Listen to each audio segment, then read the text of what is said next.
তোমার মতো প্রিয় বন্ধু যার হৃদয়ে রয়, যার কি আর থাকতে পারে, তার কি আর থাকতে পারে চিন্তা মৃত্যুর ভয়। তোমার মতো প্রিয় বন্ধু যার হৃদয়ে রয়, শিশুকালে মায়ের দুধে বাঁচাও খোদা প্রাণ, মায়ের স্নেহে বেড়ে উঠি তোমার অবদান। শিশুকালে মায়ের দুধে বাঁচাও খোদা প্রাণ, মায়ের স্নেহে বেড়ে উঠি তোমার অবদান। বন্ধু হয়ে ভালোবাসা, বন্ধু হয়ে ভালোবাসা ছড়াও জগতময়। তোমার মতো প্রিয় বন্ধু যার হৃদয়ে রয়, তার কি আর থাকতে পারে, তার কি আর থাকতে পারে চিন্তা মৃত্যুর ভয়। তোমার মতো প্রিয় বন্ধু যার হৃদয়ে রয়, তোমার মতো প্রিয় বন্ধু যার হৃদয়ে রয়। করতাম আমি আওয়ামী লীগ, এখন করি বিএনপি, আগামীতে হতে পারি যদি একজন এমপি। কি বলেন, আছে না কিছু সুবিধা? আগে ছিল যে সরকারি দলের সেক্রেটারি, এখন সরকারি দল চলে গেছে, এখন না না না, আরে তো আমি তো ওই দল। সারা বাংলাদেশে এখন কোন আওয়ামী লীগ পাওয়া যায় না, কথা কয় না। দুনিয়াতে আমরা কোন নেতাকে বন্ধু বানাইতে চাই না, অনেক বানায় দেখছি, নেতা আমাদেরকে রেখে পালায় গেছে। বন্ধু বানায় দেখছেন, হেলিকপ্টার উঠে একা পালায় গেছে, আমাদেরকে নেয় নাই, একা চলে গেছে। কিন্তু আল্লাহ একা যাবে? উপর দিয়ে দেখাই তো তসবিহ পট্টি মাথায় সবকিছু আছে, ভিতর দিয়ে আলেমদেরকে জেলখানায় নিয়ে তারপর মারার চক্রান্ত করত। এটা হলো তাদের হালত। আপনাদের মনে হয় এই কথাটা পছন্দ হয় নাই, কারণ আপনারা তো ফরিদপুর গোপালগঞ্জ এলাকার লোক, তো এজন্য আপনাদের এগুলো পছন্দ হইতেছে না আর কি। না না, হয় নাই। হইলেও কি না হইলেও কি আজীবন বলে গেছে এগুলো, এগুলোই বলবো। স্বৈরাচারী সরকার বিদায় হইল। আচ্ছা বলেন তো, স্বৈরাচারিতা কি এখনই কমছে? চাঁদাবাজি কমছে? খুব তো বলছিলেন স্বাধীন দেশ করে ফেলছি, কই এখন যারা ক্ষমতায় আসে নাই এরাও দেখুন চাঁদাবাজি শুরু করছে। তাহলে এরা ক্ষমতায় আসার পরে কি করবে? এক স্বৈরাচারী কি যে বাংলার জনগণ বিদায় করতে পেরেছে, এটা মাথায় রাখতে হবে। ভবিষ্যতে যদি আবার কেউ ক্ষমতা না পেয়েও স্বৈরাচারিতার কাতারে নেমে যায়, তাদেরকেও বিদায় করতে বাংলার জনগণ দেরি করবে না। সুতরাং সাবধান। 16 বছরের দাপটওয়ালা ক্ষমতাশীল সরকারকে 40 মিনিটের মাথায় এ সরকারকে বিদায় করতে বাধ্য হয়েছে জনগণ। আবার কেউ যদি নতুন করে স্বৈরাচারীর কাতারে নাম লেখায়, তাদেরকে 40 মিনিট নয় 20 মিনিটের ব্যবধানে বিদায় করতে বাধ্য হবে। এজন্য সাবধান। আল্লাহ পাক রব্বুল আলামিন বলছেন, বালহুম আদল, ওরা কুকুরের চেয়ে খারাপ। কিভাবে? চাঁদাবাজি করে কুকুর, মানুষ করে কুকুর করে না। চাঁদাবাজি করে কে? গরু না, মানুষ করে গরু করে না। যত গুনাহ, যত অন্যায়, যত অবিচার যা কিছু আছে করে কে? মানুষ। আল্লাহ বলে কুকুর হওয়ার পরেও সে চাঁদাবাজি করে না, জেনা করে না, ব্যভিচার করে না, দুর্নীতি করে না। কিন্তু তুমি মানুষ হওয়ার পরে তুমি করো, তাহলে তুমি কুকুর, গরু, ছাগল, শুয়োরের চাইতেও খারাপ। বালহুম আদাল, বালহুম আদাল। একদিকে সম্মানিত করলেন, আরেকদিকে কুকুরের চাইতেও কি বললেন? খারাপ বললেন। আর যখন সে দামি হয় তখন কি হয়? আল্লাহ পাক বলেন, আলা ইন্না আউলিয়া আল্লাহি লা খাউফুন আলাইহিম ওয়ালা হুম ইয়াহজানুন। আমার আল্লাহ ডাক দেয়া বলে, হ্যাঁ শুনে রাখো, একদল ভালো থাকবে আর একদল খারাপ থাকবে, কিন্তু যারা আল্লাহর বন্ধু হয়ে যাবে, এখানে যারা যারা আছেন আল্লাহর বন্ধু হইতে চান, কারা কারা হাত তুলে দেখা দেন। আল্লাহু আকবার, আল্লাহু আকবার, আল্লাহু আকবার। আল্লাহ তুমি তোমার বন্ধু হিসেবে আমাদের কবুল করো। দুনিয়াতে আমরা কোন নেতাকে বন্ধু বানাইতে চাই না, অনেক বানায় দেখছি, নেতা আমাদেরকে রেখে পালায় গেছে। বন্ধু বানায় দেখছেন, হেলিকপ্টার উঠে একা পলায় গেছে, আমাদেরকে নেয় নাই, একা চলে গেছে। কিন্তু আল্লাহ একা যাবে? আল্লাহ বান্দাকে ছাড়বে? দুনিয়ার স্বার্থপরিতা চোখের সামনে প্রকাশ হয়ে গেছে। সুতরাং বুঝার পরেও যদি কেউ আল্লাহ ছাড়া অন্য কাউকে বন্ধু বানায়, তার কপালে খারাপই আছে, ভালো কিছু নাই। এই জন্য আল্লাহ ডাক দেয়া বলে, আলা ইন্না আউলিয়া আল্লাহ, আলা ইন্না আউলিয়া আল্লাহ লা খাউফুন আলাইহিম ওয়ালা হুম ইয়াহজানুন। আল্লাহ পাক রব্বুল আলামিন বলেন, জেনে রাখবা যারা আল্লাহর বন্ধু হয়ে যায়, জমিনে এদের কোনো ভয় নাই, আখিরাতেও তাদের কোনো টেনশনের কারণ নাই। সুবহানাল্লাহ। আখিরাতেও তাদের কোনো টেনশনের কারণ নাই। এ মুসলমান খুব বুঝবেন, আল্লাহ পাক বলেন, দুনিয়া যারা আমার বন্ধু, তাদের দুনিয়াতে ভয় নাই। হ্যাঁ, দুনিয়াতে কেমনে ভয় থাকবে না? হকের পথে যদি থাকবেন, হাজারো মানুষ বিরোধিতা করবে, দুনিয়ার কোনো মানুষের প্রটোকল দরকার নাই। আল্লাহ পাক আসমানি ফেরেশতাদেরকে দিয়ে প্রটোকল দিবে, ঠিক কিনা? আচ্ছা বলেন তো, এই সমাজের মধ্যে অসংখ্য নেতা কর্মীরা আমাদের দেশে ছিল, ডানে একজন, বায়ে একজন, সামনে একজন, পিছনে একজন, দরকার ছিল কি ছিল না? ছিল। কেন ছিল? এরা দুনিয়ার মানুষের নেতা হইতে পারে, কিন্তু আল্লাহর পছন্দনীয় ছিল না। আর আল্লাহওয়ালা বুজুর্গানে দিন যারা, তাদের ডানেও লাগে না, বায়েও লাগে না, সামনেও লাগে না, পিছনে লাগে না, কারণ আল্লাহর ফেরেশতারা তাদের বডিগার্ড হয়ে যায়। আলা ইন্না আউলিয়া আল্লাহ লা খাউফুন আলাইহিম আই ফিদ দুনিয়া, অর্থাৎ দুনিয়াতে তাদের কোনো ভয় নাই। হকের উপরে যারা চলে, দেখবেন এরা কাউরে গইনা কথা বলে না। হকের পক্ষে যারা থাকে, এরা কাউকে ভয় পেয়ে চলে না। যে দালালি করে, গোলামি করে, মুনাফিকি করে, এদের অবস্থা একবার এই দল ক্ষমতায় আসলে ওই দলের সেক্রেটারি, আরেক দল ক্ষমতায় আসলে ওই দলের সভাপতি। করতাম আমি আওয়ামী লীগ, এখন করি বিএনপি, আগামীতে হতে পারি যদি একজন এমপি। কি বলেন? আছে না কিছু সুবিধা? আগে ছিল যে সরকারি দলের সেক্রেটারি, এখন সরকারি দল চলে গেছে, এখন না না না, আরে তো আমি তো ওই দল। সারা বাংলাদেশে এখন কোন আওয়ামী লীগ পাওয়া যায় না, কথা কয় না, কই রে ভাই? হ্যাঁ ভাই, এটা আমি দলের সাফাই বা দলকে কটূক্তি করার জন্য বলছি না, কথা বলছে এটা যারা মুনাফিকি করবে, এরা একবার এই দল একবার এই দল করবে, আর যারা আল্লাহর পথে থাকবে আজীবন তারা আল্লাহর গোলামের পরিচয় দিয়ে যাবে। আমি আপনি সবাই এখানে আল্লাহর গোলাম। কার গোলাম? দুনিয়া কিয়ামত হয়ে গেল আমরা কার গোলাম? এই জায়গাটা ঠিক রাখবেন। আওয়ামী লীগ করেন, বিএনপি করেন, হেফাজত করেন, চরমুনাই করেন, জামাত করেন, বাসদ করেন, জাসদ করেন, কোনো টেনশন নেই, আপনার গোলামি থাকবে একটাই, যে আমি আল্লাহর গোলাম। এই জন্য সব ক্ষেত্রে একটা জায়গায় থাকবেন। দুনিয়ার সব মানুষকে বন্ধু বানায় দেখছেন, কোনো ফায়দা হয় নাই। আল্লাহকে বন্ধু বানাবেন। রাত 3টার দিকেও চেয়ারম্যানকে ডাকলে চেয়ারম্যান না শুনলেও জায়নামাজ বিছানায় আল্লাহর কাছে পড়ে থাকেন, আপনার কথা শোনার জন্য আল্লাহ পাক আসমান থেকে ডাক দিয়া বলবেন, আলামিন মুস্তাগফির, এমন কোন জানেওয়ালা আছো, চাও আমি আল্লাহ দেওয়ার জন্য তৈয়া। বলবেন কে?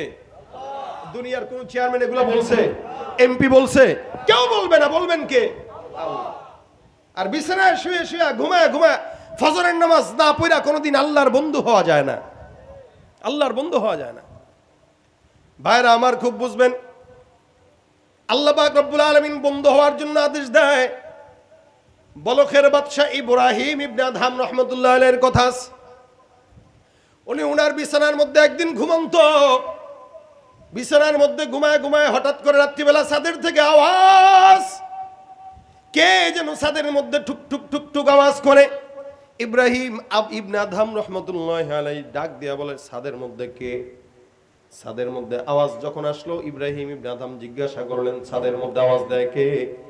একজন বান্দা ডাক দিয়া বলে, আমি একজন মুসাফির, আমি এখানে আসলাম, আমার ঘোড়া হারায় গেছে, ঘোড়া তালাশ করে খোঁজার জন্য। ইব্রাহিম ইবনে আদহাম রাহমাতুল্লাহ আলাইহি ডাক দিয়া বলে, ব্যাপার কি? পাগল নাকি এটা? ঘোড়া তালাশ করার জন্য আমার বিশাল বড় এই ছোট্ট একটা ছাদের মধ্যে তুমি আসলা, ছাদের মধ্যে ঘোড়া হারানো যাবে না, খোঁজাও লাগবে না। ছাদের মধ্যে ঘোড়া তালাশ করে না। যদি ঘোড়া তালাশ করার জন্য যাওয়া লাগে তাহলে মরুভূমির মধ্যে যাও, জঙ্গলের মধ্যে যাও। এই ছোট্ট ছাদের মধ্যে তালাশ করে ঘোড়া তালাশ করে পাওয়া যাবে না, হারাবেও না। ইব্রাহিম ইবনে আদহাম কথা বলতে দেরি ছাদের থেকে আওয়াজ চলে আসলো, এই ছোট্ট ছাদে যদি ঘোড়া তালাশ করে না পাওয়া যায়, বিশাল বড় আল্লাহকে ছোট্ট খাটের মধ্যে শুয়ে শুয়ে তুমি কেমনে তালাশ করতে চাও? এত বিশাল বড় আল্লাহকে তুমি পাইতে চাও আর বিছানার মধ্যে শুয়ে ফজর কাজা দাও? ইব্রাহিম ইবনে আদহাম রাহমাতুল্লাহ আলাইহি উঠে গেলেন, হারে কথা তো ঠিক, কি যেই বলুক না কেন। এই কারণে আমার আল্লাহ ডাক দিয়া বলেন, আলা ইন্না আউলিয়া আল্লাহ লা খাউফুন আলাইহিম ওয়ালা হুম ইয়াহজানুন। যারা আল্লাহর বন্ধু হয়ে যায় জমিনের মধ্যে তাদের কোনো টেনশন নেই। সুফিয়ান সাউরি রাহমাতুল্লাহ আলাইহি অনেক বড় একজন বুজুর্গ ছিলেন, নাম শুনছেন নি কেউ? সুফিয়ান সাউরি। যারা ইসলামের বই কিছু পড়েন, দ্বীনি কিছু বই মোতালা করেন, এদের নামগুলো জানা থাকার কথা। অনেক বড় বুজুর্গ ছিলেন। খুব মজার ঘটনা, সুফিয়ান সাউরি রহমতুল্লাহ আলাই একবার কাবার চত্বরে হাতিমের মধ্যে ঘুমায় আছেন। ওনার পাশে ওনার আরেকজন খাদেম ছিলেন, যার নাম ছিল সুফিয়ান ইবনে উয়াইনা। তো দুইজন একসঙ্গে শোয়া বসা। এর মধ্যে হঠাৎ করে তখনকার খলিফা যিনি ছিল মক্কার, নাম ছিল খলিফাতুল মুসলিমিন খলিফা জাফর মনসুর। এই খলিফা জাফর যদিও মুসলমান ছিল কিন্তু স্বৈরাচারী সরকার মার্কা মুসলমান ছিল। উপর দিয়ে দেখাইতো তসবিহ, পট্টি মাথায়, সবকিছু আছে, ভিতর দিয়ে আলেমদেরকে জেলখানায় নিয়ে তারপর মারার চক্রান্ত করত। এটা হলো তাদের হালত। আপনাদের মনে হয় এই কথাটা পছন্দ হয় নাই, কারণ আপনারা তো ফরিদপুর গোপালগঞ্জ এলাকার লোক, তো এজন্য আপনাকে এগুলো পছন্দ হইতেছে না আর কি। না না, হয় নাই। হইলেও কি না হইলেও কি আজীবন বলে গেছে এগুলোই বলবো। যারাই হকের বিপক্ষে আমরা তাদের বিপক্ষে, হকের পক্ষে যারা আমরা তাদের পক্ষে। আপনারা মনে হয় পক্ষে না, পক্ষে আপনারা। কিছু মুসলমান এই দেশে আছে যারা নামাজ পড়ে, রোজাও রাখে, কিন্তু জাগা মতো উল্টাপাল্টা কাজ করে। খলিফা জাফর মনসুর উনি সুফিয়ান সাউরি রহমতুল্লাহ আলাইহির বিরুদ্ধে ফাঁসির পরোয়ানা জারি করছেন। এরা ফাঁসি দাও কেন? বলে সে হকের পক্ষে খালি ফতুয়া দেয়, বড় বড় ফতুয়া দেয় সরকারের বিরুদ্ধে, এর ফাঁসি দেওয়া লাগবে। আমি নিজে আসতেছি, মসজিদে আয়েশার পাশে এর ফাঁসির কাষ্ট ঝুলায় দাও, ফাঁসির মঞ্চ তৈরি করে আমি আসবো, তার ফাঁসি হবে। তো সুফিয়ান সাউরি রহমতুল্লাহ আলাইহি বসে রয়েছেন, জিকির করতেছিলেন হাতিমে কাবার মধ্যে বসে বসে। আর খাদেমের নাম সুফিয়ান। খাদেম আওয়াজ শুনলেন যে সুফিয়ান সাউরিকে তালাশ করার জন্য একদল আসতেছে। ডাক দেখা, হুজুর তাড়াতাড়ি উঠেন, পলায় যান। বলে কই পলায় যাব? খলিফা নিজে আসতেছে আপনারা ফাঁসি দেওয়ার জন্য, তাড়াতাড়ি পলায় যান। পলায় যাবো মানে আমি যেখানে বসছি এই জায়গাটা কি? বলে হাতিম কাবার চত্বর, কাবার অংশ, যেটা হাতিমে কাবাকে কাবার অংশ বিশেষ বলে। আমি কাবার চত্বরে বসা, কাবার ভিতরে বসা, এই ঘরটা কার? আল্লাহ। আমার আল্লাহ বলেন, মান দাখালাহু কানা আমিনা। কাবার মধ্যে যে প্রবেশ করবে সে সম্পূর্ণ নিরাপদ। নিরাপত্তার দায়িত্ব কার? আল্লাহর। আমি কাবার চত্বরে বসা, এই জায়গায় বসে বসে আমি আল্লাহর জিকির করতেছি, আরেক বেঈমানের বাচ্চা আমারে ফাঁসি দেওয়ার জন্য আসতেছে। তুমি আমারে বললা এখান থেকে পলায় যাইতে, পলাবো কোথায়? আমার কাছে দুনিয়ার সবচাইতে আশ্রয়স্থল হইল আমার আল্লাহ, আর আমি আমার মাওলার ঘর বাইতুল্লাহর মধ্যেই আছি। সুতরাং বাইতুল্লাহর মধ্যে যদি থেকে পলানো লাগে, আর বাইতুল্লাহর মধ্যে থেকে যদি পলাইতে হয়, যেই মাওলার গোলামি করে ওই মাওলার গোলামি করা দরকার নাই, অন্যর গোলামি করব। সুফিয়ান সাউরি রহমতুল্লাহ আলাইহি লাভ দিয়া দাঁড়ায় গেলেন আমারে পলানোর জন্য। বলে কোথায় পলাবো? আল্লাহর বান্দা কাবার সামনে যায়, কাবা একটা জায়গা আছে, ঘরের মধ্যে একটা জায়গা আছে যার নাম মুলতাজাম। একদম দরজা থেকে হাজরে আসওয়াদ পর্যন্ত যেই জায়গাটা, নবী বলেন এই জায়গার মধ্যে কোন ইমানদার বান্দা যদি দোয়া করে, যেই দোয়াই করবে ওই দোয়াই আল্লাহ পাক কবুল মঞ্জুর করে নিবে। এবার সুফিয়ান সাউরি রাহমাতুল্লাহ আলাইহি সুন্দর করে ওই জায়গায় দাঁড়ায় ডাক দেয়া বলে, আল্লাহ আমি তোমার বান্দা সুফিয়ান, এখানে দাঁড়ায় দাঁড়ায় তোমার কাছে বলতেছি, মালিক শুনলাম আমাকে ফাঁসি দেওয়ার জন্য একটা বেঈমান খলিফা আসতেছে। মালিক তোমার গোলামি করে আমি বান্দা, তুমি আমার মুনিব, আমি তোমার গোলাম। আল্লাহ সুফিয়ান সাউরিকে যদি হত্যা করার জন্য যেই বান্দা, নালায়েক বান্দাটা আসতেছে, আল্লাহ ওই বান্দা মক্কায় আসার আগেই তুমি তাকে দুনিয়ার জমিন থেকে বিদায় করে দিবা। যদি ওই বান্দা আজকে মক্কার জমিনের মধ্যে ঢুকে, আমি বলে রাখলাম তোমার সঙ্গে আমি বান্দার সম্পর্ক আর থাকবে না। সুবহানাল্লাহ। কত বড় কথা বললো, এই কথা বলার মতো কলিজা লাগে। আমরা বলতাম কি, আরে কি বলে এটা, আল্লাহর সঙ্গে সম্পর্ক বলে থাকবে না, কত বড় কথা। সুফিয়ান সাউরি বলতেছে আল্লাহ বুঝে নিও, ও যদি কোনো মতে মক্কায় ঢুকে সম্পর্ক কিন্তু শেষ। পাশ থেকে খাদেম কয় হুজুর কি বলেন এগুলা, আল্লাহকে থ্রেট দিচ্ছেন সম্পর্ক শেষ হয়ে যাবে, এটা কোনো কথা? আল্লাহর কি ঠেকা পড়ছে আপনার সঙ্গে সম্পর্ক করার জন্য? অবশ্যই ঠেকা পড়ছে। যদি ঠেকা নাই পড়তো জিন্নাত নিয়ে থাকতো, ফেরেশতাকে নিয়ে থাকতো, আমারে বানাইতো না। সুবহানাল্লাহ। আল্লাহ আগে বানাইছে কারে? ফেরেশতারে, তারপরে বানাইছে কারে? জিন্নাতে। ভাল লাগে নাই বাপ, মানুষকে বানাইছে কেন? এরা আল্লাহ আল্লাহ বলে ডাকবে, আমার দিল ঠান্ডা হবে। আমাকে বানাইছে তার দিল ঠান্ডা হওয়ার জন্য, আমার কথা শুনবে না তো কার কথা শুনবে? দেখেন আল্লাহর কাছে কখনো কি বলতে পারছেন এভাবে? কখনো কি আমরা বলছি আল্লাহ? এই আতা ইবনে আবি রাবাহ একজন তাবেঈ, বিখ্যাত তাবেঈ আতা ইবনে আবি রাবাহ, ওনার একটা দাসী ছিল। আল্লাহওয়ালাদের দাসীও সেই কোয়ালিটির দাসী। আতা ইবনে আবি রাবাহ একদিন দেখেন রাত ৩টার দিকে তার দাসী জায়নামাজের বিছানায় বসে বসে বলতেছে, মালিক তোর কাছে একটা জিনিস চাই, তুই যে আমারে মহব্বত করস না আল্লাহ, ওইটার বিনিময়ে তুই আমার জিনিসটা দিস। কি বলতেছে? যে তুই যে আমারে মহব্বত করস, ওই মহব্বতের বিনিময়ে তোর কাছে আমি একটা জিনিস চাই। আতা ইবনে আবি রাবাহ তাকায় আছে, কয় কি পাগলি, আল্লাহ তারে মহব্বত করে সে উসিলায় দিবে, বরং না বলা এটা দরকার ছিল যে আমি যে তোমারে মহব্বত করি এই উসিলায় দিও। হ্যাঁ বলতেছে কি, আল্লাহ তুমি যে আমারে মহব্বত করো এই উসিলায় দিও। চাইতেছে আল্লাহ আমার কাছে, আমার কিন্তু এটা দরকার, তুমি যে আমার ভালোবাসো না, ভালোবাসো তো, ভালোবাসলে এটা দিতে হবে, দিও। আতা ইবনে আবি রাবাহ ডাক দিয়ে বলতেছেন, দাসী এরা কি হুজুর, কি চাইলা তুমি এটা আল্লাহর কাছে? আল্লাহ তোমাকে মহব্বত করে এই বিনিময়ে দিবে কেন? তুমি আল্লাহকে মহব্বত করো এই বিনিময়ে না দিবে? না না না না। দেখবেন মহিলা মানুষ তো এরা বহুত ডেঞ্জারাস। স্বামীরে মহব্বত করে না, আস্তে করে ডাক দেখ, জান মহব্বত করো না, ভালোবাসি তো, ভালোবাসলে একটা জিনিস চাই দিবা, বলে কিনা? স্বামীরে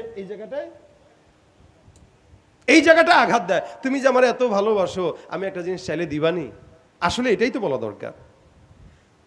আতা ইবনে আবি রাবাহ ডাক দিয়ে বলতেছেন, তুমি কি বললে এটা? কয় জি, আল্লাহ যে আমারে মহব্বত করে এটা আমি জানি, আমি মহব্বত করি বা না করি এটা পরের হিসাব, ওটা তো আল্লাহ জানে, কিন্তু আল্লাহ যে আমাকে মহব্বত করে এই উসিলায় চাইলাম। বলে আল্লাহ যে তোমাকে মহব্বত করে বুঝলা কিভাবে? শুনেন কথা কি বুঝতেছেন আপনারা ইনশাআল্লাহ? আতা ইবনে আবি রাবাহ জিজ্ঞাসা করছে, আল্লাহ যে তোমারে মহব্বত করে বুঝলা কিভাবে? দাসী ডাক দিয়া বলতেছেন, আচ্ছা হুজুর বলেন তো আমার আশেপাশে আরো ঘর আছে কিনা? বলে আছে। কয়জন রাত্রি জেগে আছে? কয় সব তো ঘুমায়। আল্লাহ পাক রব্বুল আলামিনের রাত ৩টার দিকে উঠা তার প্রেমে যায় নামাজে বসে থাকা, সেজদা দেওয়া, এটা তো আমি আমার শক্তির কারণে পারি না, ওইটা করার জন্য আল্লাহর মহব্বত লাগে। আল্লাহ আমার মহব্বত করে বলেই তো ঘুম থেকে কান ধরে জাগায় তার সেজদায় ঢোকায় দিছে। এই জন্য আমি বললাম আল্লাহ তুমি যে মহব্বত করো এই বিনিময়ে দাও, আমি মহব্বত করি ওটা তো পরের হিসাব, কারণ আমি মহব্বত করলেই উঠতে পারতাম না, তুমি করো বিদায় আমাকে ঘুম থেকে জাগাইছো, বিছানায় বসায় দিছো। এজন্য চাওয়া লাগে, চাওয়া জানতে হয়। সুফিয়ান সাউরি ডাক দিয়া বলে, মালিক আমি যে তোমাকে মহব্বত করি, তুমি যে আমাকে মহব্বত করো, এটার আলামত আজকে দেখতে চাই। যে বেঈমান ফাঁসি দেওয়ার জন্য আসতেছে, ও যদি মক্কায় ঢুকে তাহলে সম্পর্ক তোমার সাথে শেষ, আর যদি আগেই শেষ হয়ে যায় তাহলে সম্পর্ক শেষ না বরং আরো গাঢ় হবে। কারণ বিপদে যে পাশে দাঁড়ায় সেই প্রকৃত বন্ধু। সুফিয়ান সাউরির খাদেম বলতেছে, হুজুর যদি আল্লাহ আপনার এই দোয়া না কবুল করে, দোয়া কবুল যদি না করে তাহলে সম্পর্ক শেষ। হুজুর কেমনে বলতেছেন সম্পর্ক শেষ? হ্যাঁ, জিন্দগির সমস্ত খায়সাত বাদ দিয়া তার জন্যই মক্কায় পড়ে থাকি, এই তার জন্যই জিকির করি, তার জন্যই নামাজ পড়ি, তার জন্যই জিন্দগি কোরবান করেছি। সে যদি আমার এতটুকুন কথা না শুনে তাহলে আমি তার কিসের প্রেম করলাম আর সে আমার সঙ্গে কি প্রেম করলো? ধরে রাখছে তো ধরে রাখছে, ছাড়ে না, ছাড়ে না। সুফিয়ান সাউরি রহমতুল্লাহ বারবার বলে, আল্লাহ এই বান্দাটা এখান থেকে আসার আগেই তাকে হত্যা করে ফেলো, দুনিয়ার থেকে বিদায় করে দাও। আমি তোমাকে মহব্বত করি, এটা মহব্বতের আলামত। তুমি আমাকে মহব্বত করো আলামত। তুমি 24 ঘন্টা মক্কার মধ্যে আমাকে রাখছো, যে যাকে মহব্বত করে, মহব্বতের আলামত আমার আল্লাহ পাক ডাক দিয়ে হাদিসে কুদসির মধ্যে বলেন, কুনতু সামাহুল্লাযী ইয়াসমাউ বিহা ওয়া বাসরুহুল্লাযী ইউবসিরু বিহা ওয়া ইয়াদুহুল্লাতী ইয়াবতিশু বিহা ওয়া রিজলুহুল্লাতী ইয়ামশি বিহা। বান্দা যখন আল্লাহর মহব্বতের বান্দা হয়ে যায়, বান্দা যখন আল্লাহর বন্ধু হয়ে যায়, আল্লাহ যখন বান্দার বন্ধু হয়ে যায়, আমার আল্লাহ ডাক দিয়া বলে, বান্দা তার কান দিয়া যা শুনে, বান্দা তার কানে থাক, বান্দার কান আর বান্দার থাকে না, বান্দার সব কান আমি আল্লাহর কান কুদরতি ভাবে রূপান্তরিত হয়ে যায়।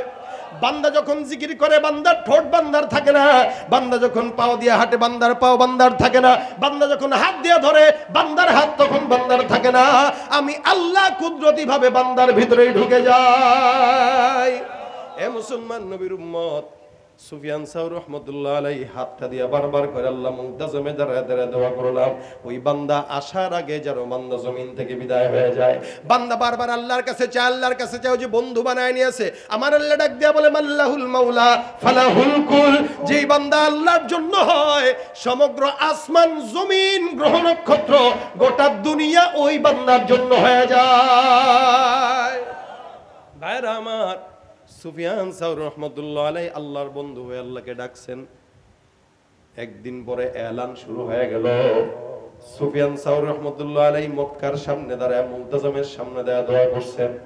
একদিন পরে এলান হইতেছে, তায়েফ থেকে আমাদের খলিফা জাফর মনসুর আসতে যে ঘোড়ার পিঠ থেকে পড়ে ঘোড়ার পাড়ায় জমিন ত্যাগ করেছে। সুবহানাল্লাহ, আল্লাহু আকবার, আল্লাহু আকবার। একদিনের ভিতরেই আলামত প্রকাশ হয়ে গেছে। সুফিয়ান সাউরি মক্কার সামনে দাঁড়ায় দাঁড়ায় দোয়া করতেছেন, আর শত্রুর উইকেট পড়তেছে তাইফের ময়দানের ওই সাইডে। মুসলমান খুব বুঝবেন এখান থেকে একটা বিষয়, দুনিয়ার জমিনে আল্লাহওয়ালা বুজুর্গরা এখনো আছে না নাই? আল্লাহওয়ালা বুজুর্গ যারা, এদের কিন্তু বেশি কিছু করা লাগে না, যায় নামাজের বিছানায় বসে বসে দোয়া করবে। আমেরিকার ময়দানে এক একটা নাস্তিকের এজেন্ডারা উইকেট পড়ে পড়ে খতম হয়ে যেতে দেরি হবে না। হে মুসলমান নবীর উম্মত, এই জন্য আমার আল্লাহ ডাক দিয়া বলতেছেন, আলা ইন্না আউলিয়া আল্লাহ লা খাউফুন আলাইহিম ওয়ালা হুম ইয়াহজানুন। এমন দামন রাখবা, জমিনের ভিতরে কেউ যদি আল্লাহর বন্ধু হয়, আল্লাহর বন্ধু হয়, আল্লাহর বন্ধু হয়, ওই বান্দার জমিনে পেরেশানি নাই, টেনশনের কারণ নাই, আর কিয়ামতের ময়দানেও বান্দার জাহান্নামে যাওয়ার কোনো দুঃখ থাকবে না। সুবহানাল্লাহ ওয়া বিহামদি। বন্দেগানে খাসে আল্লাহ মুল গুয়ুব, বন্দেগানে খাসে আল্লাহ মুল গুয়ুব, দরজাহা জানে জওয়াসি সুলকুল زمسر شبو اے پیراہن شنیدی چرادر چاہے کنعانش ندیدی। আমার আল্লাহ পাক রব্বুল আলামিন এখনো আছে কিনা নাই? যে আল্লাহ আগে ছিল এখনো আছে। কি হলো ভাই, হঠাৎ করে কি বৃষ্টি আসতেছে নাকি? হ্যাঁ, নাকি শয়তান খোঁচাইতেছে? মাঝখান থেকে যারা উঠে এরা বড় পেঁচালের লোক হয়। কেন জানেন? অর্ধেক শুনে অর্ধেক শুনে না, ওই অর্ধেক শুনে যে উল্টা পাল্টা চিন্তা করে আর মন্তব্য করে। কথা না বুঝলে, পরিপূর্ণ না বুঝলে তখন অর্ধেক শুনেই উল্টা পাল্টা বুঝা বা মন্তব্য করার প্রবণতা হয়। এ কারণে যতটুকু শোনার পরিপূর্ণ শুনবো, আমলের নিয়তে শুনবো ইনশাআল্লাহ। তাহলে বন্ধু হইতে হবে কার? আল্লাহ। আল্লাহর বন্ধু হওয়ার জন্য ছোট্ট একটা আমল, যেটা আপনার এবং আমার সকলের মানা উচিত, জানা উচিত। আমরা এখানে যারা বসছি, আমিও চাই আল্লাহর ওলি হইতে, আপনারাও চান আল্লাহর ওলি হইতে। কি চান, কি চান না? এই যে দেখেন, সুফিয়ান সাউরি রাহমাতুল্লাহ আলাইহি আল্লাহর কাছে চেয়ে তার হক আদায় করে নিতে পারছে, কিন্তু আমরা পারি না কেন? বলে মাওলার সাথে আমাদের সেই সম্পর্ক নাই। এই জন্য সম্পর্ক গড়তে গেলে একটা আমল সবচেয়ে বেশি জরুরি। রাসূল করিম সাল্লাল্লাহু আলাইহি ওয়াসাল্লাম এখানে হাদিসে বলেন, ইত্তাকিল মাহারিম তাকুন আ'বাদান নাস। হারাম থেকে বাঁচো, গুনাহ থেকে বাঁচো, যাতে করে আল্লাহর বন্ধু হয়ে যেতে পারো। সুবহানাল্লাহ। আল্লাহর বন্ধু হওয়ার জন্য তাহাজ্জুদ দরকার নাই। আবারও বলছি, আল্লাহর বন্ধু হওয়ার জন্য, ওলি হওয়ার জন্য তাহাজ্জুদ দরকার নাই, জিকির দরকার নাই, বেশি বেশি দান দরকার নাই, অনেক বেশি সুফিগিরি দরকার নাই। আল্লাহর বন্ধু হওয়ার জন্য সবচাইতে বড় যে জিনিসটা দরকার, ওটা হলো গুনাহমুক্ত হায়াত। কি হায়াত বলেন? গুনাহমুক্ত হায়াত। যার গুনাহমুক্ত হায়াত আছে সে সবচাইতে ওলি। আমাদের দেশে তো ওলি কাকে মনে করে, আমার মতো পাগড়ি যারা লাগায় এদেরকে বুজুর্গ মনে করে, অথবা বিশাল বড় একটা রুমাল লাগাই দিছে সে মনে করে অনেক বড় বুজুর্গ। না, এটা বুজুর্গের আলামত কখনোই না। আবার অনেকে মনে করে না না ভাই পাগড়ি পরলেই কি বুজুর্গ হয় নাকি, আমার দাড়ি না থাকলে আমার দিল ঠিক আছে, এগুলো ভণ্ড। কথা বুঝেন নাই? যে বলে আমি টুপি পাগড়ি পরতে পারি না, প্যান্ট শার্ট যদিও পরি কিন্তু ওই হুজুরগর চাইতে ভালো আছি, না না, এটা আরো বড় ভণ্ড। কারণ আল্লাহ পাক বলেছেন قد أنزلنا عليكم لباسا يواري سوآتكم وريشا ولباس التقوى ذلك خير। পোশাক আল্লাহ পাক দিবেন ঠিক আছে, কিন্তু তাকওয়ার একটা পোশাক আছে, যেই পোশাক পরে বিড়ি টানা যায় না ওটাই তাকওয়ার পোশাক। আচ্ছা বলেন তো, দাড়ি টুপি পাগড়ি পরে কি বিড়ি টানা যাবে? প্যান্ট শার্ট পরে টানা যাবে। সুতরাং কেউ যদি বলে ভাই প্যান্ট শার্ট পরলে আমি ঠিক আছি, ও ঠিক নাই, ও ভুল পথে আছে। ওইটারে ইস্টাবলিশ করার জন্য সে হুজুরদেরকে খারাপ বানায়, নিজেরা সুফি বানাই দিয়েছে। তবে এটা মনে রাখবেন, বেশি বেশি তাহাজ্জুদ জিকির আজকার বান্দার বুজুর্গির আলামত না। বুজুর্গির সবচেয়ে বড় বুজুর্গ সে যে গুনাহ থেকে বাঁচতে পারে। এই কারণে রাসূল বলেন গুনাহ থেকে বাঁচো, আল্লাহর ওলি হয়ে যাবা। সুবহানাল্লাহ। হ্যাঁ, ওলাও ফারজান, যদি গুনাহ হয়েই যায়, যদি গুনাহ হয়েই যায়, হবে তো অবশ্যই, আমিও গুনাহগার আপনারাও গুনাহগার, এখানে এমন কেউ নাই যার গুনাহ নাই। আমরা আরো বেশি গুনাহ করি, একমাত্র নবী সাহাবী তাবেঈরা ছাড়া সব বান্দা গুনাহগার। কিন্তু গুনাহ করাটা দোষের না, গুনাহের উপরে অটল থাকাটা দোষের। অনেক বান্দা আছে সারা জিন্দেগি গুনাহ করতেই থাকে, এটা দোষের। আবার কেউ আছে 10 বছর গুনাহ করছে, পরে আলহামদুলিল্লাহ ভালো হয়ে গেছে। এজন্য গুনাহগার যারা, তাদের জন্য একটা আমল আজকের মাহফিল থেকে যেটা নিয়ে যাব ইনশাআল্লাহ। ইনশাআল্লাহ বলেন জোরে, ইনশাআল্লাহ। শুনেন, এই যে মাহফিলে আসেন, এখন থেকে শীতের মৌসুম আসতেছে আস্তে আস্তে, প্রতিনিয়তই এই পাশের গ্রামে একটা হবে, তার পাশের গ্রামে একটা হবে, অনেক ওয়াজ শুনবেন, অনেক ওলামা একরামদের জবাব থেকে। কিন্তু নিয়ে যাবেন কি এক এক মাহফিল থেকে একটা করে জিনিস নেন আর নিজের ভিতরে ঢুকান, ইনশাআল্লাহ আল্লাহ পাক আপনার জিন্দেগি পরিবর্তন করবেন। আজকের যে জিনিসটা আমরা ফলো করব, আমরা এখানে চাই সবাই আল্লাহর বন্ধু হইতে, পছন্দিদা হইতে। যে আল্লাহর বন্ধু হয় আল্লাহ পাক তার জন্য হয়ে যায়। আজকের আমলটা কি? হারাম থেকে বাঁচবো, গুনাহ থেকে বাঁচবো 1 নম্বর, আর গুনাহ থেকে বাঁচবো 1 নম্বর। এর পরেও যদি হয়ে যায় করব কি? ইস্তেগফার। কি বলেন? ইস্তেগফার। কেন? নবী করিম সাল্লাল্লাহু আলাইহি ওয়াসাল্লাম নিজে বলেন, আমি রাসূল নিজে হওয়ার পরেও প্রতিনিয়ত 70 থেকে 100 বার আমি ইস্তেগফার করছি। সুবহানাল্লাহ। কে পড়ছেন? কে? রাসূল নিজে। আচ্ছা বলেন, আমাদের রাসূলের কি কোনো গুনাহ আছে? যেই নবী করিম সাল্লাল্লাহু আলাইহি ওয়াসাল্লাম আমাদেরকে সুপারিশ করে জান্নাতে নেবেন, সেই রাসূল 100 বার ইস্তেগফার করতেন। চিন্তা করা যায়, আমাদের তো 100 কোটি বার পড়া দরকার, 100 কোটি বার পড়া দরকার আমাদের, কিন্তু আমরা পড়িও না। আমাদের গুনাহ হইতে থাকে, আমরা গুনাহ করতেই থাকি, আমাদের কোনো অনুভূতিও নাই। এই জন্য নবী করিম সাল্লাল্লাহু আলাইহি ওয়াসাল্লাম বলেন, বেশি বেশি ইস্তেগফার করো। ইস্তেগফার করার দ্বারা বান্দা মুস্তাজাবুদ দাওয়া হয়। সুবহানাল্লাহ।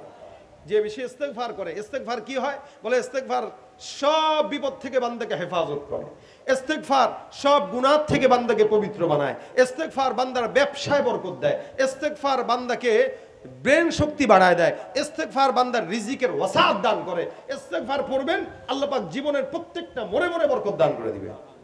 যারা এখানে ব্যবসা করেন, ব্যবসায়ী ভাইরা দোকানে বসে বসে ইস্তেগফার করেন, যখন সময় হয় আস্তাগফিরুল্লাহ আস্তাগফিরুল্লাহ আস্তাগফিরুল্লাহ। রিকশা চালাইতেছেন আস্তাগফিরুল্লাহ আস্তাগফিরুল্লাহ, বাসের ড্রাইভারি করতেছেন আস্তাগফিরুল্লাহ আস্তাগফিরুল্লাহ, মা বোনরা রান্না করতেছে আস্তাগফিরুল্লাহ, কাপড় ধুইতেছে আস্তাগফিরুল্লাহ। 10 জন বন্ধু একসঙ্গে বসে রয়েছেন, হুট করে 2 জন গীবত শুরু করলো, গীবত শুরু হওয়া মাত্রই জোরে বলে দিবেন আস্তাগফিরুল্লাহ আস্তাগফিরুল্লাহ। শয়তান আসছে, তার কারণে গীবত চলতেছে।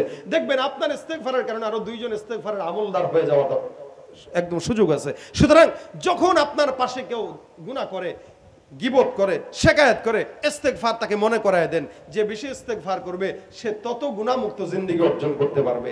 এইজন্য আজকের এই প্রোগ্রাম থেকে আমরা নিয়ত করব, এখন থেকে হাতের কাজ আছে, পায়ের কাজ আছে, জবানের একটা মাত্র কাজ থাকবে কি? বলেন বলেন বলেন, আস্তাগফিরুল্লাহ। বলেন আস্তাগফিরুল্লাহ আস্তাগফিরুল্লাহ আস্তাগফিরুল্লাহ। আচ্ছা, সারা দিনও যদি পড়েন জিহ্বা ব্যথা হবে? পেটে ব্যথা হয় না? পেট ব্যথা হয় কিনা? হাতের ব্যথা হয় কিনা? দাঁতের ব্যথা হয় কিনা?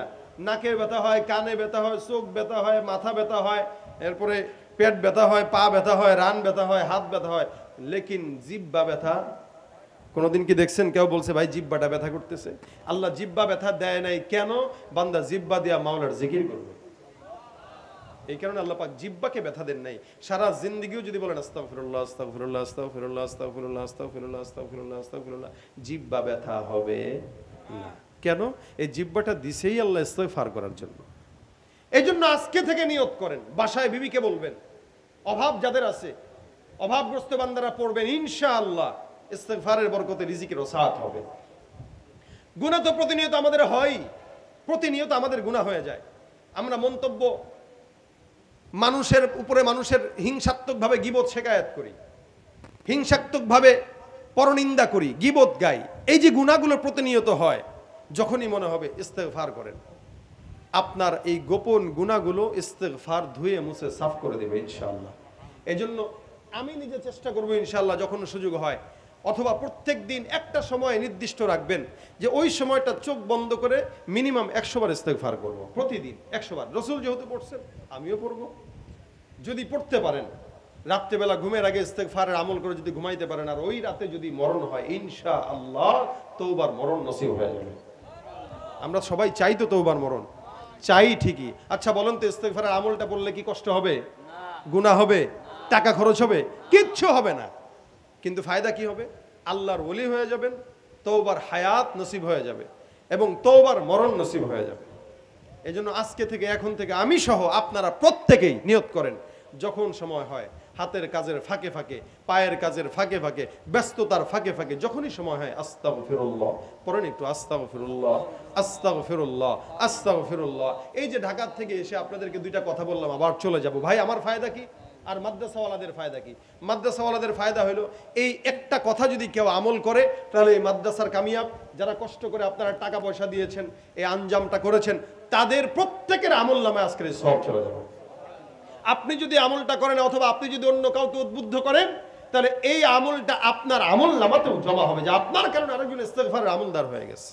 তা আল্লাহ পাক আমাদের সকলকে তৌফিক দান করুক। জোরে বলেন আমিন। বন্ধু কে হবে? কে হবে? জোরে বলেন। তোমার মতো প্রিয় বন্ধু যার হৃদয়ে রয়, যার কি আর থাকতে পারে, তার কি আর থাকতে পারে চিন্তা মৃত্যুর ভয়। তোমার মতো প্রিয় বন্ধু যার হৃদয়ে রয়, শিশুকালে মায়ের দুধে বাঁচাও খোদা প্রাণ, মায়ের স্নেহে বেড়ে উঠি তোমার অবদান। শিশুকালে মায়ের দুধে বাঁচাও খোদা প্রাণ, মায়ের স্নেহে বেড়ে উঠি তোমার অবদান। বন্ধু হয়ে ভালোবাসা, বন্ধু হয়ে ভালোবাসা ছড়াও জগতময়। তোমার মতো প্রিয় বন্ধু যার হৃদয়ে রয়, তার কি আর থাকতে পারে, তার কি আর থাকতে পারে চিন্তা মৃত্যুর ভয়। তোমার মতো প্রিয় বন্ধু যার হৃদয়ে রয়, তোমার মতো প্রিয় বন্ধু যার হৃদয়ে রয়। আল্লাহ আমাদেরকে বন্ধু বানায় দেখ, তার বন্ধু হিসেবে কবুল করে নেক। যা বললাম শুনলাম সব কিছু আমল করার তৌফিক দান করে দেখ। এই মাদ্রাসায় এই পর্যন্ত যারা দান করেছেন, এই পর্যন্ত যারা টাকা দিয়েছেন, অনেকে রড দিয়েছেন, অনেকে এই সেই দিয়েছেন, আপনাদের সকলের দানের উছিলায় আল্লাহ যেন আপনাদের গুনাহ মাফ করে দেয়, আল্লাহ যেন বিপদ থেকে হেফাজত করে। নিশ্চিন্তে থাকেন, মাদ্রাসায় দিয়েছেন, মাদ্রাসায় না মাদ্রাসায় দিয়েছেন, নিশ্চিন্তে থাকেন। এই মাদ্রাসা না থাকলেও এখান থেকে যারা ফারেগ হয়ে বেরোবে, এরা যতদিন থাকবে, এদের থেকে যত ছাত্র আসবে, তাদের থেকে যত ছাত্র আসবে, কিয়ামত পর্যন্ত এই সওয়াব আপনার আমলনামায় যাবে। মরণের পরে বুঝবেন যে টাকা পয়সা যদি যা কামাইছি সবই যদি দিয়ে আসতাম, আহারে তাও তো আফসোস থাকতো না। তখন বুঝবেন এই জন্য আফসোসের কিছু নাই, এরপরেও যারা দিতে পারেন নাই সবসময় চেষ্টা করবেন এই মাদ্রাসার সাথে থাকার। এখান থেকেই আল্লাহওয়ালারা বের হয়, ঠিক না? আল্লাহ পাক আমাদেরকে এই মাদ্রাসাকে কবুল করুক, মাদ্রাসায় ছাত্র ভরপুর করে দেখ। যারা মাদ্রাসার সাথে খেদমতে আছে আল্লাহ পাক এদের জানে মালে ইমানে আমলে হায়াতের মধ্যে বারাকা দান করে দেখ, বলেন আমিন। দুরূদ শরীফ পড়েন আল্লাহুম্মা সাল্লি আলা সাইয়্যিদিনা ওয়া নাবিয়্যিনা ওয়া শাফিঈনা ওয়া হাবিবিনা ওয়া মাওলানা মুহাম্মদ সাল্লাল্লাহু আলাইহি। আচ্ছা, উপস্থিত যারা উপস্থিত, একটু ব্যাগ আছে, উপস্থিত ব্যাগ দিয়ে দাও। হ্যাঁ, যারা 10-20 টাকা 100 টাকা 50 টাকা করে দিবেন, ব্যাগ চলে যাবে। একটু শেষ শেষ শেষ ভালো যার সব ভালো তার, শেষ মাসে একটু ব্যাগটা একটু পাঠিয়ে দিচ্ছি। আপনারা এই ব্যাগের ভিতরে যতটুকু পারেন ততটুকু দেন, যার যতটুকু সামর্থ্য আছে ততটুকু ব্যাগের ভিতরে দিয়ে দেন ইনশাআল্লাহ। একটু বেশি বেশি চেষ্টা করুন, মিনিমাম 100 টাকা করে, মিনিমাম 100 টাকার একটা নোট করে দেওয়ার চেষ্টা করেন। 100 টাকার একটা নোট, মিনিমাম 100 টাকার একটা নোট। হালাল হারাম না মানিয়া কত টাকা করছো কামাই, এত টাকা রাখবা কোথায়, কাফনের তো পকেট নাই। হালাল হারাম না মানিয়া কত টাকা করছো কামাই, এত টাকা রাখবা কোথায়, কাফনের তো পকেট নাই। টাকা পয়সা লইয়া কি কেউ কবরে গেছে, টাকা পয়সা লইয়া কি কেউ কবরে গেছে, কি জবাব দিবি রে তুই আল্লাহর কাছে, কি জবাব দিবি রে তুই আল্লাহর কাছে। ওরে মানুষ ছবে হুশ দুনিয়ার পিছে, কি জবাব দিবি রে তুই আল্লাহর কাছে। দুনিয়ারি মোহে পড়ে খোদাকে গেছো বলিয়া, জানো কি কবে কখন ছাড়তে হবে এই দুনিয়া। দুনিয়ারি মোহে পড়ে খোদাকে গেছো ভুলিয়া, জানো কি কবে কখন ছাড়তে হবে এই দুনিয়া। তোর পিছে মহা বিপদের সংকেত আছে, তোর পিছে মহা বিপদের সংকেত আছে, কি জবাব দিবি রে তুই আল্লাহর কাছে। ওরে মানুষ ছবে হুশ দুনিয়ার পিছে, কি জবাব দিবি রে তুই আল্লাহর কাছে। আল্লাহ সকলের দানকে কবুল করুক। উঠানো হয়ে গেলে সামনে নিয়ে আসেন। اللهم صل على محمد وعلى آل محمد كما صليت على إبراهيم وعلى آل إبراهيم إنك حميد مجيد. اللهم بارك على محمد وعلى آل محمد كما باركت على إبراهيم وعلى آل إبراهيم إنك حميد مجيد. اللهم أنت السلام. ربنا ظلمنا أنفسنا وإن لم تغفر لنا وترحمنا لنكونن من الخاسرين. ربنا هب لنا من أزواجنا وذرياتنا قرة أعين واجعلنا للمتقين إماما. رب اغفر لي ولوالدي وللمؤمنين يوم يقوم الحساب. আয় রব্বুল আলামিন মাওলা, মাগরিব থেকে এই পর্যন্ত গুনাহগার বান্দারা গুনাহের বোঝা মাথায় নিয়ে তোমার শাহী দরবারে হাত তুলেছে। মেহেরবানি করে তুমি সকলের গুনাহ খাতা মাফ করে দাও। হে আল্লাহ, যা আলোচনা হয়েছে, আলোচনায় ভুল ত্রুটি থাকলে ক্ষমা করে দাও। সমস্ত সওয়াবগুলো তোমার হাবিবের রওজা মোবারকে পৌঁছায় দাও। আল্লাহ, যা আলোচনা করলাম আমল করার তৌফিক দান করে দাও। আমাদের মধ্যে আল্লাহ মুসলমান হিসেবে ভাই ভাই সম্পর্ক গঠন করার তৌফিক দাও। আয় আল্লাহ, জিন্দেগিতে তোমাকেই বন্ধু হিসেবে গ্রহণ করার তৌফিক দান করে দাও। আয় রব্বুল আলামিন, মাদ্রাসায় যারা দান করেছে, যে নিয়তেই দান করেছে আল্লাহ নিয়তটাকে কবুল মঞ্জুর করে নাও। আয় আল্লাহ, হায়াতের মধ্যে রিজিকের মধ্যে বারাকা দান করে দাও। না দানকে উসিলা করে নাজাতের ফয়সালা করে দাও। আর রব্বুল আলামিন মেহেরবানি করে আমাদের মধ্যে অনেক যুবক ভাইরা আছে এখনো নামাজ ধরতে পারে না, 5 ওয়াক্ত নামাজি বানায় দাও। মা বোনদেরকে পর্দার বিধান মেনে চলার তৌফিক দাও। আয় আল্লাহ, নামাজি বানায় দাও, দিনদার হিসেবে কবুল মঞ্জুর করে নাও। আয় আল্লাহ, মেহেরবানি করে আমাদের মধ্যে অনেকের মা বাবা অন্ধকার কবরে শুয়ে আছে। আয় আল্লাহ, এই কবরের মধ্যে অন্ধকার, কবরের মধ্যে কেউ নাই তুমি ছাড়া। মালিক গো, মেহেরবানি করে আল্লাহ ওই মা বাবার কবরগুলোকে তুমি জান্নাতের বাগান বানায় দাও। আয় আল্লাহ, মা বাপদেরকে মাফ করে দাও। আয় আল্লাহ, যাদের মা বাবা জীবিত আছে সুস্থতার হায়াত দান করে দাও। আয় আল্লাহ, অভাবগ্রস্তদের অভাব দূর করে দাও। ঋণগ্রস্ত যারা আছে ঋণ পরিশোধ করার তৌফিক দান করে দাও। রব্বুল আলামিন মেহেরবানি করে এই মাদ্রাসাকে কবুল করে নাও। সমস্ত হাজাত গায়বী খাজানা থেকে পূরণ করে দাও। আল্লাহ, ওস্তাদ ছাত্রদেরকে কবুল মঞ্জুর করে নাও। আল্লাহ, দিনদার নেককার আমল সালেহ করার তৌফিক দান করো। আল্লাহ, আর রব্বুল আলামিন মেহেরবানি করে আমাদের সকলকে তোমার হাবিবের রওজা জিয়ারত করার তৌফিক দাও। যারা একবার গিয়েছে বারবার যাওয়ার তৌফিক দান করে দাও। আল্লাহ আমাদের বাংলাদেশকে হেফাজত করো আল্লাহ। আয় আল্লাহ বাংলাদেশকে ইসলামের রাষ্ট্র হিসেবে কবুল করো। এই দেশকে আল্লাহ পুনরায় স্বাধীন করার জন্য যারা জীবন দিয়েছে ছাত্রদেরকে আল্লাহ তুমি মাফ করে দিয়া তাদেরকে শাহাদাতের মর্যাদা দিয়া দাও আল্লাহ। রব্বির হামহুমা কামা রব্বায়ানি সগীরা রব্বির হামহুমা কামা রব্বায়ানি সগীরা সুবহান রাব্বিকা রব্বিল ইজ্জাতি আম্মা ইয়াসিফুন ওয়া সালামুন আলাল মুরসালিন ওয়ালহামদুলিল্লাহি রাব্বিল আলামিন।